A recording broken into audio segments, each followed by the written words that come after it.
Hi all, നമ്മൾ ഈ ഒരു വീഡിയോയിലൂടെ ഡിസ്കസ് ചെയ്യാനായിട്ട് പോകുന്നത് നിക്കോളോ മാക്കിയവെല്ലിയെ പറ്റിയിട്ടാണ്.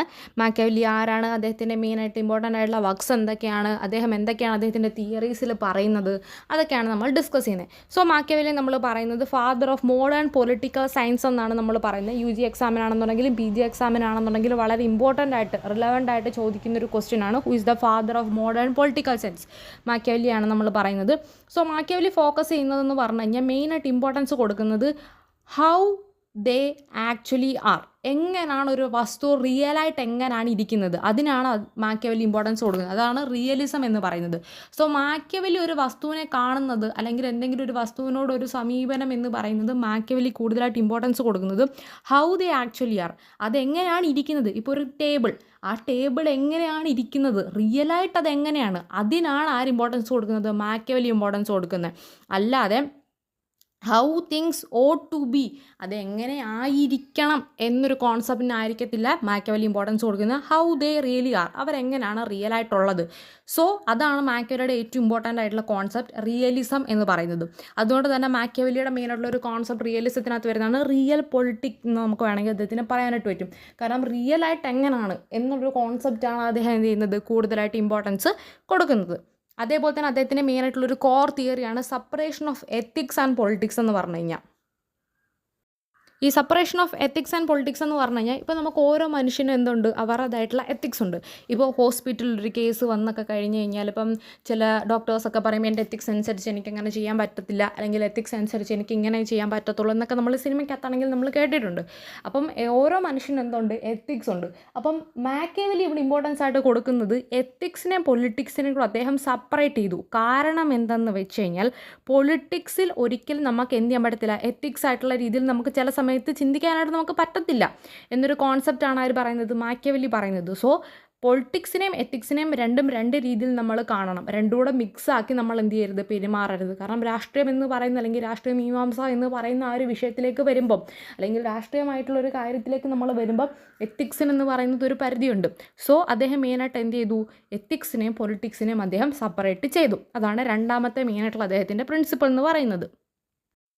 അടുത്തത് അതുപോലെ തന്നെ അദ്ദേഹം പറയുന്നതാണ് പൊളിറ്റിക്കൽ റിയലിസം. നമ്മൾ നേരത്തെ റിയലിസം പറഞ്ഞ പോലെ തന്നെയാണ് അദ്ദേഹം മെയിനായിട്ട് ബിലീവ് ചെയ്യുന്നത് സെക്യൂരിറ്റി, അതുപോലെ തന്നെ പ്രിസർവേഷൻ ഓഫ് സ്റ്റേറ്റ് എന്ന് പറയുന്നതാണ് നമ്മുടെ ഹയസ്റ്റ് ആയിട്ടുള്ള ഗോൾസ് എന്ന് പറഞ്ഞത്. Justifying means that might be considered immoral in private life. Political റിയലിസത്തിലോട്ട് വരുമ്പോഴത്തേക്ക് അദ്ദേഹം കൂടുതലായിട്ട് ഇമ്പോർട്ടൻസ് കൊടുത്തിട്ടുള്ളത് നമ്മുടെ ഹയസ്റ്റ് ആയിട്ടുള്ള ഗോൾ, അതായത് ഒരു വ്യക്തിയുടെ ഹയസ്റ്റ് ആയിട്ടുള്ള ഗോൾസ് എന്ന് പറയുന്നത് ആ രാജ്യത്തിൻ്റെ പ്രിസർവേഷനും ആ രാജ്യത്തിൻ്റെയും സെക്യൂരിറ്റി ആണെന്നാണ് അദ്ദേഹം പറയുന്നത്. അപ്പോൾ അതിനെ ജസ്റ്റിഫൈ ചെയ്യാനായിട്ട് എന്ത് രീതിയിലുള്ള സംഭവം പറഞ്ഞു കഴിഞ്ഞാലും, അല്ലെങ്കിൽ നമ്മളത് ജസ്റ്റിഫൈ നമുക്കത് ചെയ്യാൻ പറ്റിയില്ല, അല്ലെങ്കിൽ രാജ്യത്തിന് പ്രിസർവ് ചെയ്യാൻ പറ്റിയില്ല, രാജ്യത്തിൻ്റെ സെക്യൂരിറ്റി നോക്കാൻ പറ്റിയില്ല, അങ്ങനത്തെ ആ ഒരു ഗോൾസ് മീറ്റ് ചെയ്യാനായിട്ട് നമ്മളെ കൊണ്ട് സാധിച്ചില്ല, അതിനെ ന്യായീകരിച്ച് നമ്മൾ എന്ത് പറയുന്ന രീതിയിലുള്ള കാര്യങ്ങൾ നമ്മൾ പറഞ്ഞാലും അത് നമ്മുടെ പ്രൈവറ്റ് ലൈഫിന് ഇമ്മോറലായിട്ട് നമ്മൾ ചെയ്യുന്ന ഒരു കാര്യമാണെന്നാണ് അദ്ദേഹം പറയുന്നത്. കാരണം നമ്മളെന്ന് പറഞ്ഞു കഴിഞ്ഞാൽ എന്തിന് നമ്മൾ ഇമ്പോർട്ടൻസ് കൊടുക്കണം, രാജ്യത്തിന് ഇമ്പോർട്ടൻസ് കൊടുക്കണം, രാജ്യത്തിൻ്റെ പ്രിസർവേഷൻ ഇമ്പോർട്ടൻസ് കൊടുക്കണം. അതിനെതിരെ അതിനെ ന്യായീകരിച്ച് ചെയ്യോ ഇതെനിക്ക് ചെയ്യാൻ പറ്റിയില്ല എന്ന് പറഞ്ഞ് നമ്മൾ പറയുന്ന പല കാര്യങ്ങളും നമ്മുടെ ലൈഫിൽ ഇമ്മോറലായിട്ട് വരുമെന്നാണ് ആര് പറയുന്നത്, മാക്കിയവെല്ലി പറയുന്നത്. സോ ഇതാണ് അദ്ദേഹത്തിൻ്റെ പൊളിറ്റിക്കൽ റിയലിസം. അപ്പോൾ ഇത്രയുള്ള പൊളിറ്റിക്കൽ റിയലിസത്തിനകത്ത് രാജ്യത്തിന് ഇമ്പോർട്ടൻസ് കൊടുക്കുക, രാജ്യത്തിൻ്റെ സെക്യൂരിറ്റിക്കും പ്രിസർവേഷനും ഇമ്പോർട്ടൻസ് കൊടുക്കുക, അതാണ് പൊളിറ്റിക്കൽ റിയലിസം. അതിനെതിരെ ജസ്റ്റിഫൈ ചെയ്ത് നമ്മൾ എന്ത് പറയുന്നു അതിനെ ഇമ്മോറൽ ഇൻ പ്രൈവറ്റ് ലൈഫായിട്ടാണ് നമ്മൾ കൺസിഡർ ചെയ്യുന്നത്. അത്രയേ ഉള്ളൂ അത്. അടുത്ത അദ്ദേഹത്തിൻ്റെ മെയിനായിട്ടുള്ള ഒരു കോൺസെപ്റ്റാണ് ഡ്യുവൽ മൊറാലിറ്റി എന്ന് പറയുന്നത്. വളരെ ഇമ്പോർട്ടൻ്റ് ആയിട്ടുള്ള ഒരു കോൺസെപ്റ്റാണ് ഡ്യുവൽ മൊറാലിറ്റി. ഡ്യുവൽ മൊറാലിറ്റി എന്ന് പറഞ്ഞു കഴിഞ്ഞാൽ ഡ്യുവൽ, ആ പേരേക്കുമ്പോൾ അറിയാം രണ്ടെണ്ണം ഉണ്ട്. മൊറാലിറ്റി എന്ന് പറയുന്നത് എന്താ, നമ്മളോട് പറയും മോറലായിട്ട് ചിന്തിക്കണം എന്നുള്ള രീതിയിൽ പറയും. അപ്പോൾ ഡ്യുവൽ മൊറാലിറ്റി എന്താണെന്നുള്ളത് നമുക്ക് നോക്കാം. Rulers follow a different moral code reason of state than ordinary citizens to ensure national survival.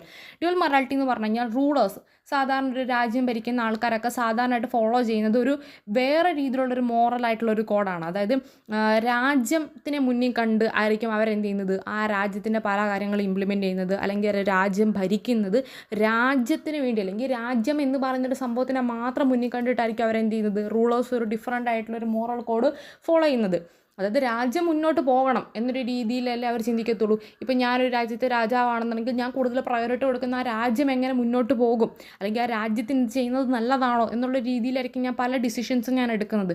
So ordinary സിറ്റിസൺസിനെക്കാട്ടിലും അവർ കൂടുതലായിട്ട് ഈ റൂളേഴ്സ് ഫോളോ ചെയ്യുന്ന ഒരു പ്രത്യേകമായിട്ടുള്ള ഒരു മോറൽ കോഡായിരിക്കും ആര് ഫോളോ ചെയ്യുന്നത്, അവിടുത്തെ റൂളേഴ്സ് ഫോളോ ചെയ്യുന്നത്. അതിനെയാണ് ഡ്യുവൽ മൊറാലിറ്റി എന്നതുകൊണ്ട് ഇവിടെ മാക്കിയവെല്ലി ഉദ്ദേശിക്കുന്നത്. രണ്ട് രീതിയിലുള്ള മൊറാലിറ്റിയാണ്. സാധാരണ സിറ്റിസൺസിന് വേറൊരു മൊറാലിറ്റി കാണും, അതേപോലെ തന്നെ മാക്കിയവെല്ലി പറയുന്നത് അവിടുത്തെ റൂളേഴ്സിന് വേറൊരു മൊറാലിറ്റി കാണും.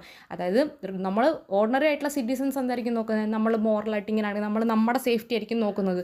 പക്ഷേ റൂളേഴ്സ് അങ്ങനെയല്ല, രാജ്യത്തിനായിരിക്കും അവിടെ പ്രയോറിറ്റി കൊടുക്കുന്നത്. അതാണ് അവിടെ പറയുന്നത്. രണ്ടാമതായിട്ട് അദ്ദേഹത്തിൻ്റെ ഏറ്റവും ഇമ്പോർട്ടൻ്റ് ആയിട്ടുള്ളൊരു തിയറി അല്ലെങ്കിൽ ഒരു കോൺസെപ്റ്റ് എന്ന് പറയുന്നത് ഹ്യൂമൻ നേച്ചറാണ്. അത് വളരെ ഇമ്പോർട്ടൻ്റ് ആണ്. അദ്ദേഹം ഒരു പെസിമിസ്റ്റിക് ആയുള്ള ഒരു വ്യൂ ആണ് ഹ്യൂമൻ നേച്ചറിനെ പറ്റി പറയുന്നത്. കാരണം ഹ്യൂമൻസ് എന്ന് പറഞ്ഞു കഴിഞ്ഞാൽ ഭയങ്കര സെൽഫിഷാണ്, അൺഗ്രേറ്റ്ഫുൾ ആണ്, ഫിക്കിളാണെന്നാണ് പറയുന്നത്. കാരണം അവനവൻ്റെ കാര്യം കഴിഞ്ഞിട്ട് അവന് മറ്റെന്തോ ഉള്ളൂ, അവനവൻ്റെ കാര്യത്തിനായിരിക്കും അവൻ കൂടുതലായിട്ട് പ്രയോറിറ്റി കൊടുക്കുന്നത്.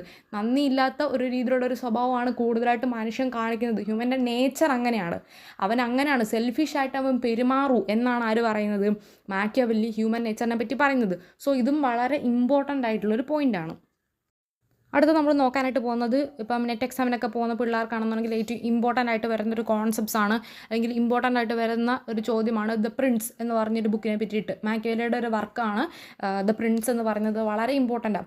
അതിനകത്ത് മാക്കിയവെല്ലി പറയുന്നുണ്ട് ഒരു റൂളർ എങ്ങനെ ആയിരിക്കണം അല്ലെങ്കിൽ എങ്ങനെ ആയിരിക്കരുത് എന്നതിനെ പറ്റിയിട്ട് ആര് പറയുന്നുണ്ട്, മാക്കിയവെല്ലി ആ ഒരു ബുക്കിനകത്ത് പറയുന്നുണ്ട്. അതാണ് ദ പ്രിൻസ് എന്ന് പറഞ്ഞ ആ ഒരു ബുക്കിനകത്ത് അദ്ദേഹം ഉദ്ദേശിക്കുന്നതാണ്. സോ ഇവിടുത്തെ ഒരു കോൺസെപ്റ്റ് എന്ന് പറഞ്ഞു കഴിഞ്ഞാൽ ഫോക്സ് ആൻഡ് ദ ലയൺ, അതായത് പ്രിൻസ് ബുക്കിനെ ബേസ് ചെയ്തിട്ട് അതിനകത്തുള്ളൊരു കോൺസെപ്റ്റാണ് ഫോക്സ് ആൻഡ് ലയൺ. അതായത് ഒരു റൂളർ എന്ന് പറയുന്നത്, ഒരു രാജ്യം ഭരിക്കുന്ന ഒരു റൂളർ എന്ന് പറയുന്നത് must be as clever as a fox, ഒരു ഫോക്സിനെ പോലെ ക്ലെവർ ആയിരിക്കണം. എന്തിനു വേണ്ടിയിട്ടാണ്, ട്രാപ്സ് ഒക്കെ അവോയ്ഡ് ചെയ്യാൻ വേണ്ടിയിട്ട്. അതായത് അവരുടെ വഴി കാണുന്ന കുരുക്കുകളൊക്കെ, ട്രാപ്സ് ഒക്കെ അവോയ്ഡ് ചെയ്ത് മുന്നോട്ട് പോകാനായിട്ട് ഫോക്സിനെ പോലെ ബുദ്ധിമാനായിരിക്കണം. അതേപോലെ തന്നെ ലയണിനെ പോലെ സ്ട്രോങ് ആയിരിക്കണം, സിംഹത്തിനെ പോലെ ശക്തനായിരിക്കണം. എന്തിനു വേണ്ടിയിട്ടാണ്, വോൾസിനെയൊക്കെ പേടിച്ചകറ്റി നിർത്താൻ വേണ്ടിയിട്ട് അത്രയധികം സ്ട്രോങ് ആയിരിക്കണം. അങ്ങനെ ആയിരിക്കണം ഒരു പ്രിൻസ് എന്നാണ് ആര് പറയുന്നത്, മാക്കിയവെല്ലി പറയുന്നത്. സോ ഇത് വളരെ ഇമ്പോർട്ടൻ്റ് ആയുള്ള ഒരു കോൺസെപ്റ്റാണ്. അതേപോലെ തന്നെ പറയുന്നതാണ് ഫിയർ വേഴ്സസ് ലവ്. അതായത് നമ്മളിപ്പോൾ കൂടുതലും ഇപ്പം എല്ലാവരെയും സ്നേഹം അല്ലെങ്കിൽ എല്ലാവരുടെയും സ്നേഹം പിടിച്ച് പറ്റി നിൽക്കുക അല്ലെങ്കിൽ എല്ലാവരെയും സ്നേഹിച്ച് നിൽക്കുക എന്നതിനെക്കാട്ടിലും കൂടുതലും ഒന്ന് ഫിയർ ചെയ്ത് നിൽക്കുക അല്ലെങ്കിൽ ഒരു മനുഷ്യനെ പേടിച്ച് നിൽക്കുന്നതാണ് എന്തുകൊണ്ടും നല്ലതെന്നാണ് മാക്കിയവെല്ലി പറയുന്നത്. കാരണം fear is maintain by dread of punishment that never fails. കാരണം നമ്മളിപ്പോൾ കൂടുതലായിട്ടും സ്നേഹിക്കപ്പെടുന്നതിനെക്കാട്ടി നല്ലത് ഒരു മനുഷ്യൻ മറ്റൊരു മനുഷ്യനെ പേടിച്ച് നിൽക്കുന്നതാണ് ഏറ്റവും കൂടുതൽ നല്ലത് എന്നാണ് ആര് പറയുന്നത്, മാക്കിയവെല്ലി പറയുന്നത്. നെക്സ്റ്റ് കോൺസെപ്റ്റ് എന്ന് പറഞ്ഞാൽ വിർച്യു ആൻഡ് ഫോർച്യൂൺ എന്ന് പറയും. എഴുതിയേക്കുന്ന ടൈം നോക്കണ്ട, വിർച്യു ആൻഡ് ഫോർച്യൂൺ എന്നാണ് അത് പറയുന്നത്. അതൊരു പ്രോപ്പറായിട്ടുള്ള ഇംഗ്ലീഷ് ടേംസിലല്ല കറക്റ്റ് കൊടുത്തിട്ടുള്ളത്. Virtue and fortune. വിർച്യു എന്ന് പറഞ്ഞു കഴിഞ്ഞാൽ എന്താ ഉദ്ദേശിക്കുന്നത്, നമ്മുടെ strength, cunning and decisiveness is a quality of a ruler needs to compact. അപ്പോൾ ഈ ഒരു പ്രിൻസിൻ്റെ വെച്ചിട്ട് തന്നെയാണ് പറഞ്ഞിട്ടുള്ളത് ഒരു റൂളറിന് വേണമെന്ന വേറൊരു കുറച്ച് ഇമ്പോർട്ടൻ്റ് ആയിട്ടുള്ള കുറച്ച് ക്യാരക്ടറിസ്റ്റിക്സ് ആണ്. സ്ട്രെങ്ത് വേണം, കണ്ണിങ് ആയിരിക്കണം, ഡിസിസീവ്നെസ്, അതേപോലെ തന്നെ ഇത്രയാണ് ഒരു റൂളറിന് വേണ്ടുന്ന ക്വാളിറ്റി എന്നാണ് മാക്കിയവെല്ലി പറയുന്നത്. അതുപോലെ തന്നെ ഫോർച്യൂൺ എന്ന് ഉദ്ദേശിച്ചിരിക്കുന്നത് unpredictable forces of luck or fate. ഇപ്പം നമുക്ക് ലക്കാണോ അല്ലെങ്കിൽ നമുക്ക് ഭാഗ്യമാണോ നമ്മളുടെ വിധി നമുക്ക് ഓപ്പോസിറ്റ് ആണോ എന്നൊന്നും നമുക്ക് എന്ത് ചെയ്യാൻ പറ്റത്തില്ല, പ്രെഡിക്റ്റ് ചെയ്യാൻ പറ്റത്തില്ല. സോ അൺപ്രഡിക്റ്റബിൾ ആയിട്ടുള്ള രീതിയിലുള്ള ഫോഴ്സസ് നമുക്ക് എപ്പോഴും അല്ലാതെ എപ്പോൾ വേണമെങ്കിലും നമുക്ക് എന്ത് ചെയ്യാം, ഒന്നും പ്രെഡിക്റ്റ് ചെയ്യാനായിട്ട് പറ്റത്തില്ല. അതാണ് ഇവിടെ ആര് ഉദ്ദേശിക്കുന്നത്, മാക്കിയവെല്ലി ഉദ്ദേശിക്കുന്നത്. സോ ഈ രണ്ട് കോൺസെപ്റ്റ്സ് വളരെ ഇമ്പോർട്ടൻ്റ് ആണ്.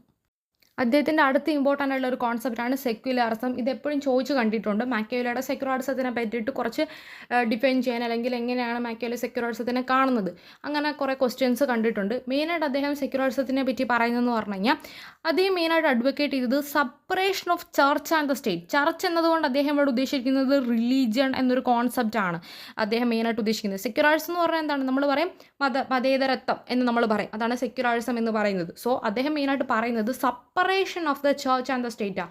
ചർച്ചിനെയും സ്റ്റേറ്റിനെയും സെപ്പറേറ്റ് ചെയ്യണം, രണ്ടിനെയും കൂടെ എന്ത് ചെയ്യരുത്, നമ്മൾ മിക്സ് ചെയ്യരുത്. ഒരു രാജ്യത്ത് ചർച്ച് അല്ലെങ്കിൽ ഒരു റിലീജിയന് നമ്മൾ അത്രയ്ക്ക് ഇമ്പോർട്ടൻസ് കൊടുക്കരുത്, രണ്ടും സെപ്പറേറ്റഡ് ആയിരിക്കണം എന്നാണ് ആര് പറയുന്നത്, മാക്കിയവെല്ലി കൂടുതലായിട്ടും ഈ ഒരു സെക്യുലറിസത്തിനെ പറ്റി പറയുന്നത്. കാരണം അദ്ദേഹം പറയുന്നത് റിലീജിയൻ എന്ന് പറഞ്ഞു കഴിഞ്ഞാൽ സോഷ്യൽ കൺട്രോളിൻ്റെ ഒരു പ്രൈമറി ടൂളാണെന്ന് അദ്ദേഹം പറയുന്നത്. കാരണം ആ ഒരു രാജ്യത്ത് നമ്മൾ റിലീജിയന് ഇമ്പോർട്ടൻസ് കൊടുത്തു കഴിഞ്ഞാൽ ഇപ്പം ഈ ഒരു റിലീജിയനാണ് വലുത്, എൻ്റെ റിലീജിയനാണ് വലുത്, നിൻ്റെ റിലീജിയനാണ് വലുത് എന്ന് പറഞ്ഞ ഒരു റിലീജിയൻ ഇമ്പോർട്ടൻസ് കൊടുത്തു കഴിഞ്ഞാൽ നമുക്ക് എന്ത് ചെയ്യാൻ പറ്റും, ആ രാജ്യത്തിനെ നമുക്ക് ഭയങ്കരമായിട്ട് ആ റിലീജിയൻ വെച്ചിട്ട് കൺട്രോൾ ചെയ്യാനായിട്ട് പറ്റും ആ ഒരു റൂളറിനും. സോ അങ്ങനെ വേണ്ട, റിലീജിയനെയും അതുപോലെ തന്നെ സ്റ്റേറ്റിനെയും, അതായത് ചർച്ചിനെയും സ്റ്റേറ്റിനെയും സെപ്പറേറ്റ് ചെയ്യണം എന്നാണ് ആര് പറയുന്നത്, മാക്കിയവെല്ലി പറയുന്നത്. ഇനി ലാസ്റ്റായിട്ട് അദ്ദേഹത്തിൻ്റെ ഇമ്പോർട്ടൻ്റ് ആയിട്ടുള്ള ബുക്സ് ഏതൊക്കെയാണെന്ന് നമുക്ക് നോക്കാം. ദ പ്രിൻസ്, നമ്മൾ നേരത്തെ പറഞ്ഞു 1532 അദ്ദേഹം എഴുതുന്നത്. അത് എങ്ങനെയായിരിക്കണം ഒരു റൂളർ എന്നതിനെ പറ്റി അദ്ദേഹം പറയുന്നുണ്ട്. ഒരു മാനുവലാണ്, ഒരു അബ്സല്യൂട്ട് ആയിട്ടുള്ള മൊണാർക്ക് പവർ മെയിൻറ്റെയിൻ ചെയ്യാനായിട്ട് എങ്ങനെയൊക്കെ ആകണം എന്നുള്ള രീതിയെ പറ്റിയിട്ടാണ് പ്രിൻസിനകത്ത് പറയുന്നത്. അടുത്തത് ഡിസ്കോഴ്സ് ഓൺ ലെവി 1531, അതിനകത്ത് റിപ്പബ്ലിക്കനിസം, അതുപോലെ സിവിക് വിർച്യുവിൻ്റെ ഇമ്പോർട്ടൻസിനെ പറ്റിയിട്ടൊക്കെയാണ് ആ ഒരു ബുക്കിനകത്ത് പറയുന്നത്. ആർട്ട് ഓഫ് വാർ 1521 അതിനകത്ത് മെയിനായിട്ട് ഡിസ്കസ് ചെയ്യുന്നത് മിലിറ്ററി ഓർഗനൈസേഷൻ, അതുപോലെ തന്നെ ക്രിട്ടിക്കൽ ആയിട്ടുള്ള രീതിയിലുള്ള ഒരു റോൾ സ്റ്റേറ്റ് സെക്യൂരിറ്റി എത്രമാത്രം ഉണ്ട്, ഇങ്ങനത്തെ കുറേ കാര്യങ്ങളാണ് എന്ത് ചെയ്യുന്നത് ഈ ഒരു ബുക്സിനകത്തും അദ്ദേഹം മെയിനായിട്ട് പറയുന്നത്. സോ ഇത്രയുമാണ് മാക്കിയവെല്ലിയെ പറ്റിയിട്ട് മെയിനായിട്ട് നമുക്ക് പറയാനുള്ളത്. ഇത് കുറച്ച് സ്മോൾ ആയിട്ടുള്ള പോയിൻറ്റ്സ് മാത്രമാണ് തന്നിട്ടുള്ളത്. ഇതിനെ ഇലാബറേറ്റ് ചെയ്ത് ഞാൻ പറഞ്ഞ എക്സ്പ്ലനേഷനും കൂടെ ആഡ് ചെയ്തിട്ട് വേണം ഒരു എസ്സേ ആയിട്ട് എഴുതാനായിട്ട്. എങ്കിൽ മാത്രമേ നമുക്ക് എന്ത് ചെയ്യാൻ പറ്റത്തുള്ളൂ, എസ്സേക്ക് നമുക്ക് പ്രോപ്പറായിട്ടുള്ള മാർക്സ് കിട്ടത്തുള്ളൂ. ഈ സ്ട്രക്ചറിലായിട്ട് ഞാൻ തന്ന സ്ട്രക്ചറിൽ തന്നെ ആ ഒരു ഫോമിൽ തന്നെ പോവാം. ചില ടീച്ചേഴ്സിന് ഇപ്പം മാക്കിയവെല്ലി ജനിച്ച സമയം, ആ ഒരു സമയത്ത് ഇങ്ങനെയൊക്കെയായിരുന്നു അങ്ങനെയൊന്നും എഴുതുന്നത് ചിലർക്ക് ഇഷ്ടമല്ല. പക്ഷേ ചില ടീച്ചേഴ്സിന് ഭയങ്കര ഇഷ്ടമാണ് അങ്ങനെ എഴുതി ഇൻട്രൊഡക്ഷൻ പോലെ എഴുതുന്നത്. അങ്ങനെ നിങ്ങൾക്ക് എഴുതി കഴിഞ്ഞാൽ നല്ലതായിരിക്കും, നല്ല മാർക്സ് കിട്ടും. ജസ്റ്റ് ലാസ്റ്റ് ഒരു കൺക്ലൂഷനായിട്ട് ഇതാണ് അദ്ദേഹത്തിൻ്റെ ഇമ്പോർട്ടൻ്റ് ആയിട്ടുള്ള വർക്ക്സ്. അതുപോലെ തന്നെ അദ്ദേഹം ഇങ്ങനെയാണ് ഈ പറഞ്ഞ പോയിൻറ്റ്സ് എല്ലാം കൂടെ ഒന്ന് കൊളാബറേറ്റ് ചെയ്ത് ചെറിയൊരു സമ്മറി പോലെ എഴുതി കഴിഞ്ഞാൽ നിങ്ങളുടെ എസ്സേ കംപ്ലീറ്റ് ആവും. സോ അങ്ങനെയാണ് ഒരു എസ്സേ പ്രോപ്പറായിട്ട് ഈ ഒരു ഫോമാറ്റിൽ തന്നെ എഴുതി പോകുക. എന്തെങ്കിലും സംശയം ഉണ്ടെന്നുണ്ടെങ്കിൽ അഡീഷണൽ ആയിട്ടുള്ള നോട്ട്സ് വേണമെന്നുണ്ടെങ്കിൽ ജസ്റ്റ് ഒന്ന് കമൻറ്റ് ചെയ്താൽ മതി. സോ അടുത്ത വീഡിയോയിലേക്ക് നമുക്ക് കാണാം. അതുവരേക്കും ബൈ.